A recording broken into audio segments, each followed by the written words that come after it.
let me say, there are very few people who get an opportunity to do a Dean's lecture that attract people from Scandinavia. We have a number of people from Stockholm University who have come here especially because Gillian is on tonight. Thank you. And that puts Gillian under no pressure whatsoever. More importantly, Gillian also has the pleasure of having an opportunity to present in front of her mother Claire and daughter Annie, who've come down from Brisbane for this, and that's a wonderful thing. And so we welcome you and thank you for coming, and I'm sure you're going to be very proud of your daughter tonight.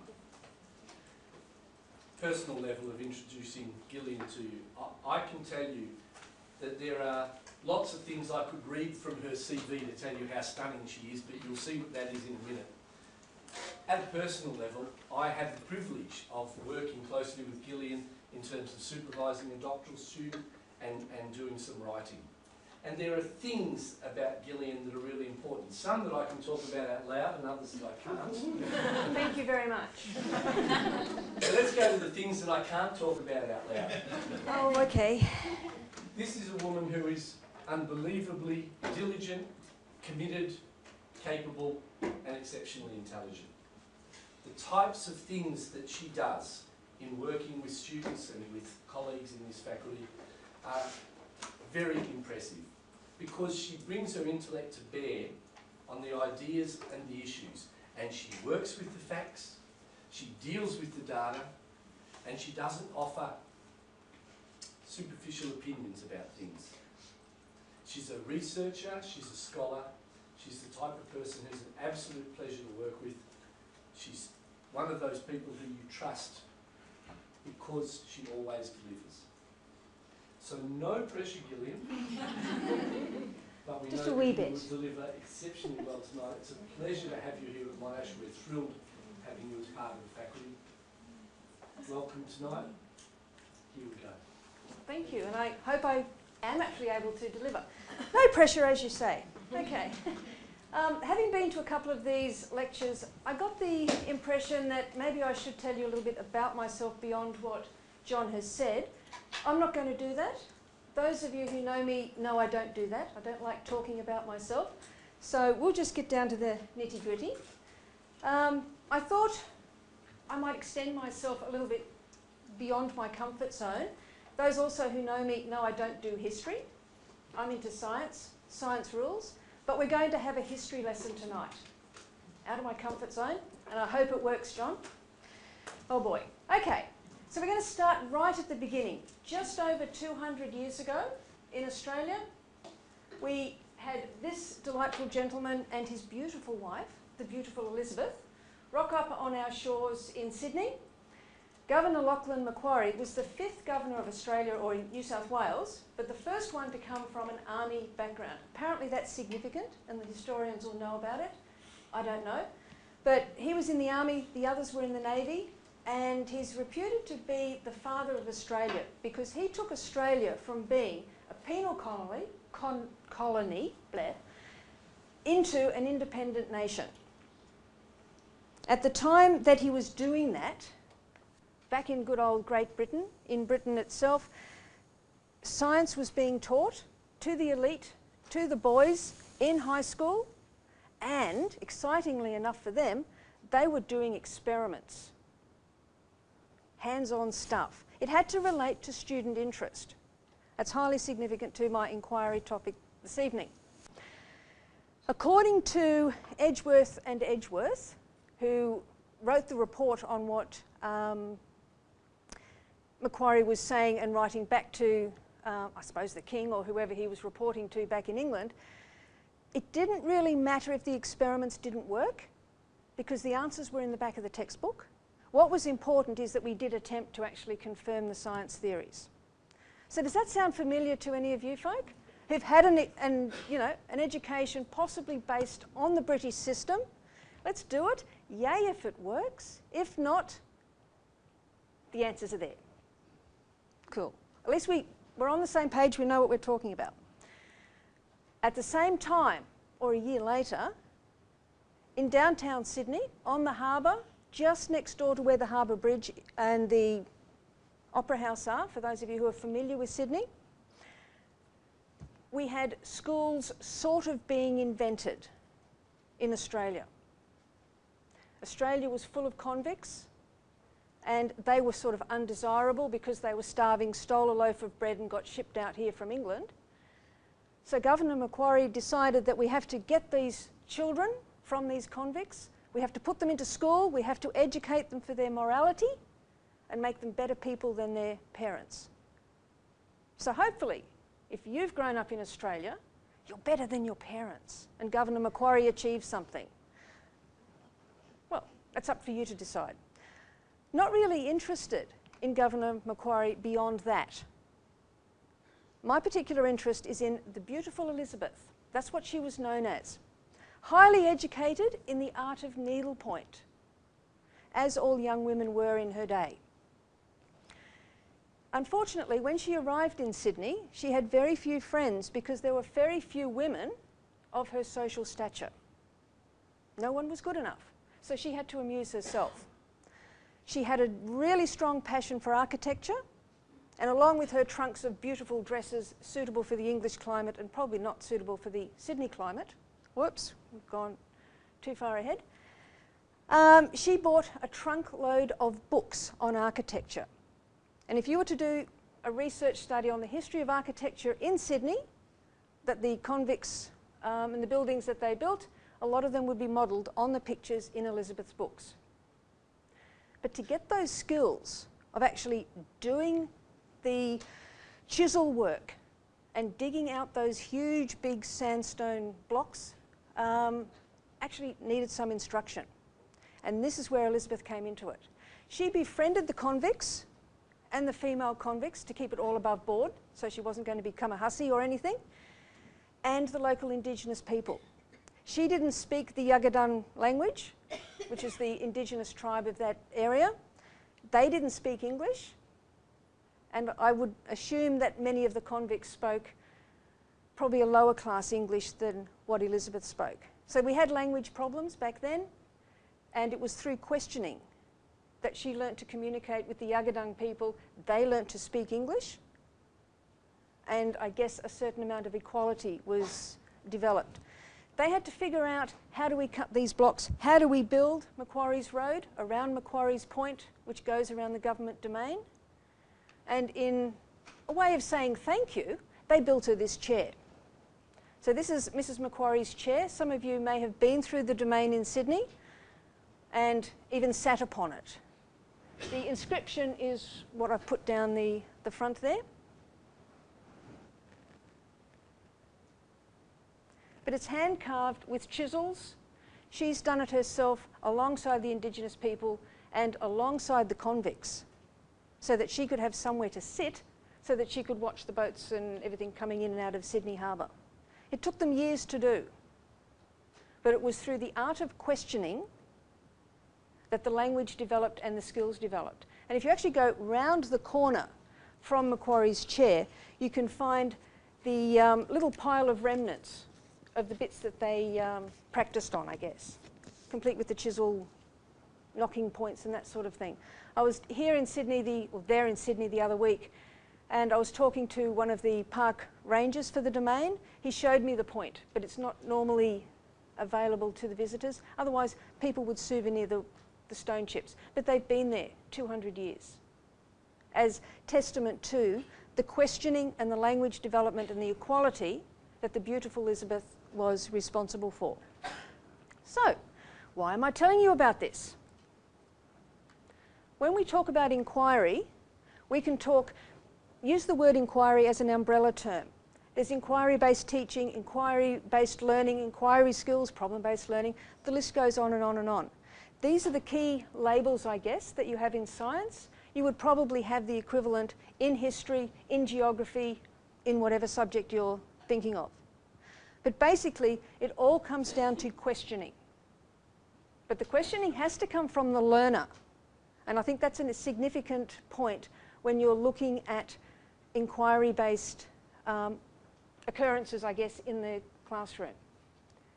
There's no point in the teacher doing the questioning, because that's your knowledge that you're trying to drag out. You have to personalise it and have the student or the learner actually ask the questions. And so in a lot of ways, I like to think of Mrs. Macquarie as being one of the very first people that Australia had that utilised inquiry-based learning through her questioning in order to get the job done. And that job is the influence of all architecture around Sydney from those early convict days, which I think is quite huge. Unfortunately, I don't think she's given credit for it because she was just the wife who came along with Governor Macquarie, and he did heaps that sort of overshadowed her. However, that's pretty much where the end of documented, I guess, British rule colonising Australian history is actually documented. When we go to the next part of the history, we have to travel forth about 140 years to post-World War II to find out what was happening in Australian science education that might have some relevance to inquiry. So in 1945, Australia finally caught up and we had practical work in the classroom. 1811 over in the UK, 1945 here. We're a bit slow, but you know, we were learning as they went, I guess. 10 years after that, we saw the publication of the Australian Science Teachers Journal, ASTJ. It's still in publication today. And one of the first articles in that was by a fellow, I assume, I don't know who Symes is, who wrote about the reactions and demonstrations that were to be in the classroom, primarily in the chemistry context, this paper, but the students must have the excitement of doing it themselves. So even in 1955, we were advocating for the students to get in there, do the experiments, do the work themselves, and maybe they'd learn something along the way, but you know, unlearn some bad habits as well. Jump forward another 15 years and we've had the moon landing, and we're now in my personal favourite time, quite nostalgic. Here I am entering into high school in the late 1970s. And I think I was probably one of the, I'd like to think, the fortunate ones that were in a program in my high school that utilised the ASEP project, the Australian Science Education Project. I've got Australian underlined and in italics there because this is one of the first documents that we've got, or projects, that actually had the Australian science educators or writers or that community standing up for themselves and saying, no, do we really need to borrow again from the British and again from the Americans? Why can't we have Australian examples and an Australian context? So I think I can honestly say my education in high school, through a process approach to teaching rather than textbook questions, answers in the back, was in some ways truly revolutionary for Australian education. I loved it. It got me firmly hooked on science, although I think my childhood, not thanks to my school but probably thanks to my parents, has been very strong in science, but this consolidated it for me. I still have the actual booklets from old ASEP. If anyone knows them, I love them. Observe, measure, classify. All the skills that we had to do 4 times a week. It was wonderful. We had science. Unfortunately, when you look at that list, questioning's not there. So in my view, it was lacking. But can't have everything perfect, especially in the 1970s, I guess. Okay, let's jump forward another 10 years on our historical tour of inquiry. Here we have one of our favourite forefathers in science education, Peter Fensham. Many of you know him. He wrote a paper in 1981 where he was conceptualising what science education should be about, and it should be, according to Peter, head science and hand science. Students should be doing it, they should be thinking about it, and he sort of invented this instructional sequence. And it's on the basis of that that hopefully a lot of planning is done today. It's one of the seminal papers. But also at that same time, and Peter was involved, and possibly others of you in the room, the first discussions of having a national curriculum in Australia rather than having separate curriculum documents for each state, and in some cases, each jurisdiction within the state, deciding on what would be taught. So trying to tie it all together. So it goes back a good few years, but there was government opposition and all the usual stuff happened, which is unfortunate. Jumping forward another 20 years, I've left school, I've come into uni, I've gone out, I've taught. My preferred teaching was, as the old saying goes, you go back to how you were taught. And I like to think that I had quite a novel teaching approach because I had my students doing inquiries. I happened to be in Queensland where we had to do the extended experimental investigation. So it was quite easy for me to get the students to pose the questions, do the activities, collect their data and write it up and do something with it. But for much of Australia, that wasn't in their curriculum, and it certainly wasn't in the education of many of the former teachers. So they were sort of coming from a different ballpark as I was.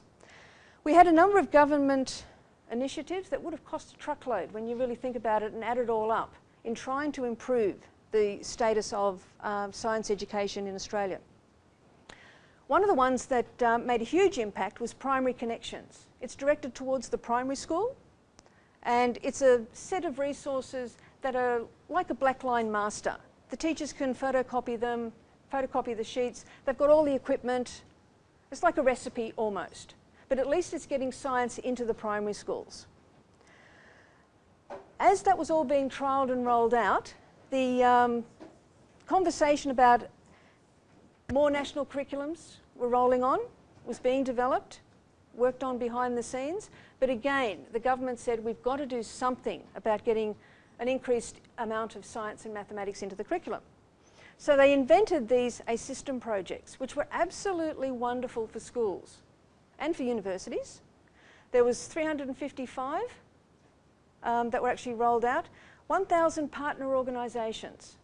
So the projects were usually housed in a university, so they had the organisations being the partnering of schools, CSIRO, all sorts of people were involved. Anyone who had a maths or science bent was able to get in on these and increase the amount of hands-on and quality science.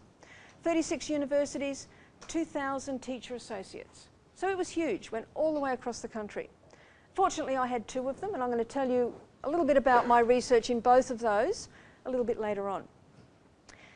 Shortly after that, they moved from science in the primary school, the primary connections, to science by doing, because Australia has a huge problem of insufficient science teachers, and so many students are actually being taught by someone who is not science trained.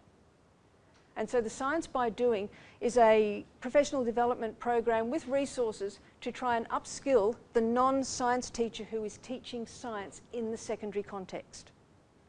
So they're a fabulous resource. They're still used today. They're constantly developing them. Here we go. This is an example of inquiry for you. This came from one of my A-system projects where I worked with a number of schools, and this particular example I like because it shows the innocence of the child.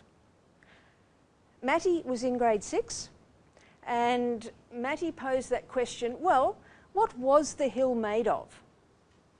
Because the whole class had, for the whole term, been doing a theme on nursery rhymes. And so they would have to recite them. They looked at all the key words, they learnt to read them rather than just recitation. And the teacher, this is term 3 work, the teacher had already spent a lot of time with the students getting them to pose questions rather than just saying, well, why? Or what's that? The students had to develop the quality of their questions. So I went in and watched this teaching sequence of inquiry, and in order to answer Matty's question, well, what was the hill made of? The teacher had a ramp made with sandpaper on it, and there was clay, there were rocks, all sorts of different mediums to try and decide, well, okay, here's the hill. Why was it that Jack fell down and broke his crown? So he had to have fallen on his face to break his crown. Whereas Jill, different type of movement, went tumbling after. So it was a physics unit. There was friction, there was forces, there was movement. By the end of it, the students were really, really capable, and they were looking at, they were drawing vector diagrams. These are 6-year-olds, okay? It turned out that Jack slipped on some wet clay, and that's why he fell face first and broke his crown. Next door to the wet clay was a rocky outcrop, and that's what Jill went and tripped over in order to go tumbling down. So the students learnt a lot about physics, a lot about forces through Mattie's one question. They had a ball. One little boy was really quite adamant about the fact that Jack was pushed. Don't laugh, it's serious. He was pushed by the same boy or bloke that pushed Humpty Dumpty. 6-year-olds. Learning science, it can be fun. Another question that came up from another student, a little girl, was dealt with relatively quickly by the teacher because she could not get past the fact that there was a wishing well on top of a hill. How silly. Why did someone build the well on top of the hill so that you had to lower the rope all the way down? So the teacher, in her wisdom, asked the class, well, okay, what should be the situation? How should the artist have illustrated this book? So the kids then had to re-illustrate the page. And this particular girl, well, what do you think she did? How do you think she re-illustrated the page? Any ideas? Pardon? What went up and down? Ah, so they went over the hill. No, they didn't do that, but that's a good response. Any other ideas? No? Okay. She drew a tap on top of the hill, so now we have a plumbing pipe going all the way down the hill. But she was happy. Her question got answered, and it's okay to have a tap on top of a hill. Not okay to have a wishing well. 6-year-olds. Okay, where do we go to next? Oh, now on to the Australian curriculum. So I got a bit of a reputation throughout Queensland for doing this weird and wonderful, teaching weird and wonderful research, I suppose. And so when Kevin Rudd, the former Prime Minister, got into power and decided we are going to have a national curriculum, I'm going to throw a lot of money at it. Come back. Christian, what have I done? It's just gone to sleep. I'll continue. It might come back. It's up there, but it's not here. Okay. Now it is. Okay, sorry about that. I got asked to be involved in the writing of the Australian curriculum, and in particular, the science, because that was my favourite area. And I've got these 5 subjects here, because they're the ones that I want to explore a little bit more in detail. English, mathematics, science and history were all developed in the first phase, so I've got them in red. Second phase were a bunch of subjects that included geography. And we're into the third phase and draft trials of civics, citizenship, economics and business. So that's why I've got the different colour codes. I'm particularly interested in science, history and geography because they're out there now, they're in the schools, okay, as opposed to the civics and the economics. There are other subjects, but they don't focus on enquiry to the extent that I want them to.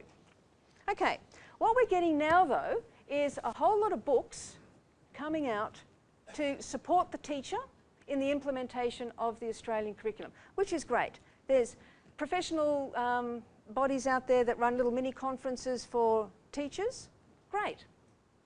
And there's a number of people, there's probably about 6 or 7 different authors, primarily from the humanities background, so the history, geography, civics, economics type of background, that are busily looking over all of the Australian curriculum documents to see what is it that's actually in these strands that are now mandated in terms of material that the teachers have to present in the classroom. Because that's what the curriculum documents do. They say, you must do this, which is fine. They don't tell you how. That's up to the individual state bodies to do that. So this is what they're saying. If we look at history and geography, they've got questioning in them. We've also got questioning in our draft civics and citizenship curriculum. That's fine. We're not mentioning it so much in economics. That might change. And so you're getting this table of those 4 subject areas, or learning areas as they're called in the curriculum, saying that in the inquiry strands, we're getting questioning cropping up so often. In science, I've got a question mark there. Science may be included in some of these support documents to teachers. It may not. So I've sort of got it separated out to the side a bit. The teachers know we have to do questioning, we have to do analysis, we have to look at different evaluating and communicating styles and all that sort of thing. That's the level that I think the professional bodies are working with the teachers at the moment, and I'm a little bit concerned because when we take a slightly closer look at just, say, questioning in history, science and geography, there's some documents out there that are saying, it's there, let's just teach the kids to question. I'm all for that. I love questioning. I can question you all night. Only John will probably overreact. Anyway, when we probe deeper into the curriculum documents, into what are published under the guise of content elaborations, we find that yes, science, history and geography are about questioning, but there's different types, or there's a different art to questioning. For those of you who aren't overly familiar with it, the F up the top here, F is for foundation. They're 5-year-olds. Down the bottom we have 9. That is year 9, approximately 14 to 15 years of age. The core compulsory years in Australia's curriculum. So the bottom row is probably uniformal for secondary school in Australia. The top 2 rows would be the primary school. The primary teacher has to teach the whole lot, all of these subjects, and specialists would teach in the bottom. We have a slight problem though, because if we look at science, we thought it was fair that a 5 to 6-year-old in year 1 would be asked to pose some questions. However, the history and geography writers, in their wisdom, thought, no, we can get the foundation students, a year younger, to be posing questions. So whether the child is 5 or 6, a little bit of a difference, not a major concern. However, look at the big black line going between year 5, identify questions in history, doesn't occur until year 7 in science. We get this misalignment happening. So if we're teaching science in year 7, the students hit high school, we're teaching them or attempting to teach them stuff that they possibly learnt way back in year 5. And it's little wonder the kids are losing interest in science if we've got these anomalies showing up. Now, I'm not sure why this has actually happened. History and science were developed together, so there was no chance of us sort of talking to the other people to find out what age are you going to get the kids to start questioning or identifying questions. Geography had history and science at its availability when it needed them. So there's my first concern about questioning and inquiry, and what help are the teachers getting? At the moment, the humanities are saying, yes, there's a lot of commonalities. That's great. It's going to help the primary teacher. But I think there's a little bit of a concern coming up that if they don't know what's happening in one subject from the other, the kids could suffer from it. No, you're not going to go to the next one? I'm going crazy here. Okay, here we go. When you look at some of the research that some of us have been doing, my colleague Kirsty over there, myself, and these folk down the bottom, onto the actual quality and nature of questions that students do ask, we see that the problem of treating questioning and inquiry as the same thing that's potentially happening by the humanities folk is going to be quite problematic. Now, since 2008, I've been playing with plasticine. Some of you may be aware of slow motion, making mini movies to show your understanding of science and scientific concepts. Hence my plasticine DNA helix, double helix there. That's from another one of my system grants that I had, where we're looking at innovative techniques for teaching biotechnology in the senior school in years 10, 11 and 12. I had students in high schools and pre-service teachers making videos all about DNA. Fascinating stuff. And I had recording devices on their work tables as they made videos just to see what they were discussing and the nature of their questions. When I analysed the questions that they posed and looked at them in relation to Portnay and Rabinet's, now we find that there are 5 distinct types of questions that science students ask. They ask about features, possibilities, the function of things, mechanisms and comparisons. So I found that I had all of those 5 showing up in my data that was showing up in these biotechnology type slow motion studies. Portnay and Rabinet's also looked at history. They had thousands of questions from many, many, many students. And they did the full-on statistical analysis between what are the questions history students ask, what are the ones that science ask, and they found that around about 80 to 90% of history students were asking questions on verification, requesting more information, and causal nature of their subject. A few of them would ask mechanism or features type of questions similar to science, but it was a really strong significance, a significantly different type of question. So we've got these 8 categories. 5 of them very clearly science, 3 of them very clearly history. And I think this is where we need to make these clarifications to the teachers. If you're going to be teaching history and questioning, these are the sorts of things your students will naturally ask about. And then there's 5 things on the previous slide for science. When we look at geography, and the few papers, I was only able to find 2 in about 4 or 5 hours on Google and Eric and all the search engines, that actually quoted student-generated questions relating to geography, we find that there are 5. The top 3, I've put an S near them to show an overlap with science. So geography will also talk about features.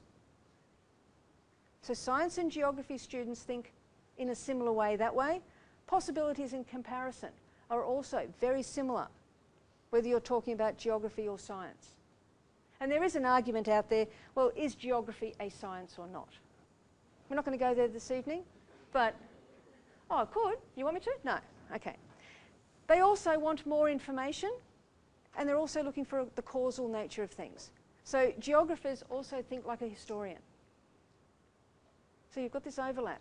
But again, distinct type of questions. When we map it out, we get the good old Venn diagram showing up. Function, features, mechanisms, possibilities and comparison, all very scientific. That's what science is, according to our questions.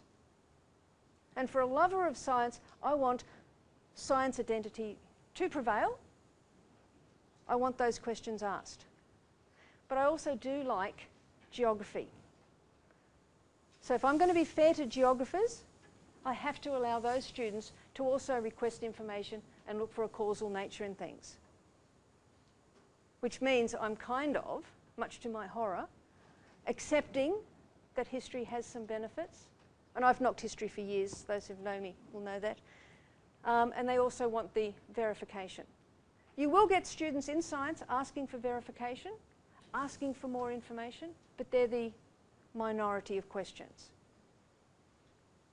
So when you look at the nature of student-generated questions in these 3 learning areas, they are distinctly different. and I hope that that's the information that we can get out to teachers. Don't just treat questioning as all the same. I want subjects to have their individual identities. I think it's very, very important. We know that subjects do have individual identities. There's organisational structures, there's modes of teaching, learning strategies, beliefs about knowledge. It goes on and on. That's why we have discipline areas. That's why we say we're science geeks or maths nerds or whatever. We can now add to that, or give me a chance to get this into a journal, that student-generated questions are vitally important, the nature of those, in actually giving an identity to the subject area. So unfortunately, where we have some of these humanities tables that are wonderful for the teacher to get an overview, we do need it spelt out a little bit more detail to show the differences in the subjects coming through. Otherwise, we're doing a disjustice to the kids and to ourselves, I think. We're getting there, but it's early days with the curriculum. And there's much more on the Australian curriculum and inquiry than what I've actually described to you tonight. There's general capabilities.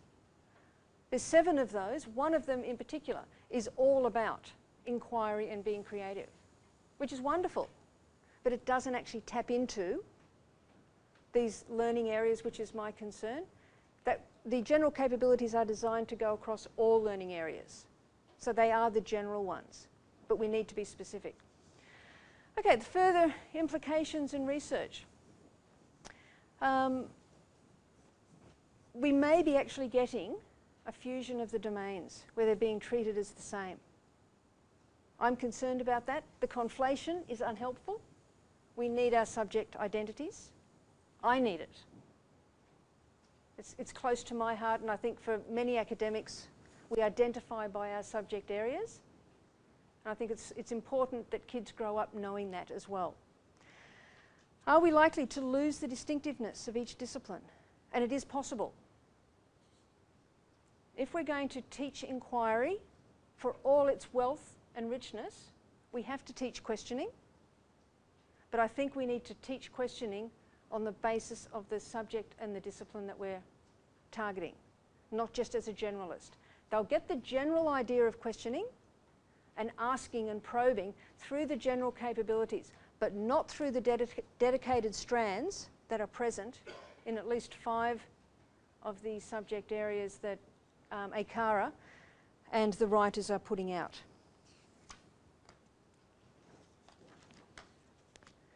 I think having a look at the questioning is a starting point.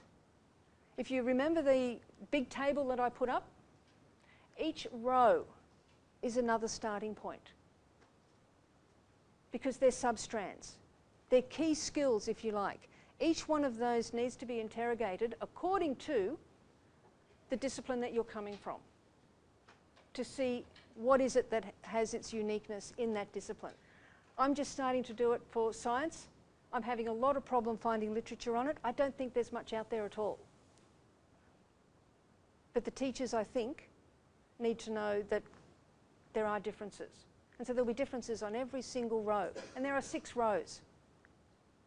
This is just a little bit of a snippet of one.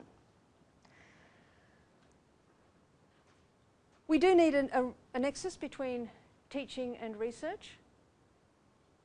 I think it's important that my delving into something that I'm passionate about is actually out there and able to be used in the classroom to the benefit of the kids. Otherwise, I'm wasting my time. But we do actually have to have that classroom inform the research as well. So any collaborations, warmly welcomed. So the significance of inquiry in Australian education. If we cast our memories back 200 years, the beginning of my nattering tonight, Mrs. Macquarie, the beautiful Elizabeth, very, very strong influence on inquiry and the education of those people that she interacted with at the time in building those beautiful buildings that we see around Sydney today. There's probably some around here as well, but I don't know Melbourne well enough. I think we cannot let inquiry be misunderstood. as being hands-on science, a general type of thing that can be taught in one way and double dip into all these other learning areas. That's a definite threat that may happen in the humanities. So we have to watch out for that one. For someone who has grown up with inquiry, both on the home front and in high school on the educational front, I think it is fantastic. It's really, really rewarding. And if there's any teachers among you, please step back. Let your kids do inquiry. Let them run amok. They'll sit there thinking, oh, what's going on? How do we do this? Then there'll be masses of excitement. And then they'll start to channel their thoughts. And you'll see them in a whole new light. But you have to actually take that risk to let go and let them start exploring and for them to start questioning. And before you go, you've got homework.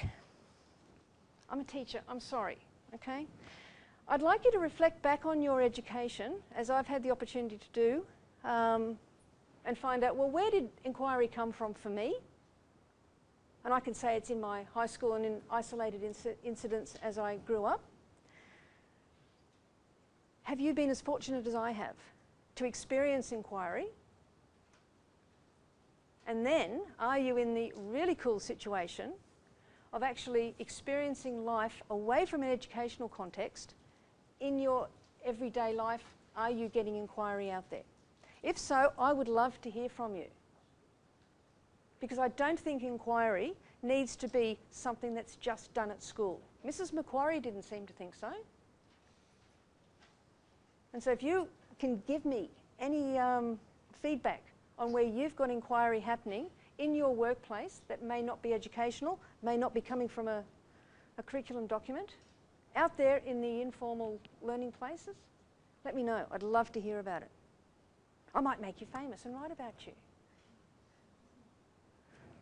It's been known to happen. And that's me, done and dusted. On time too. I made it.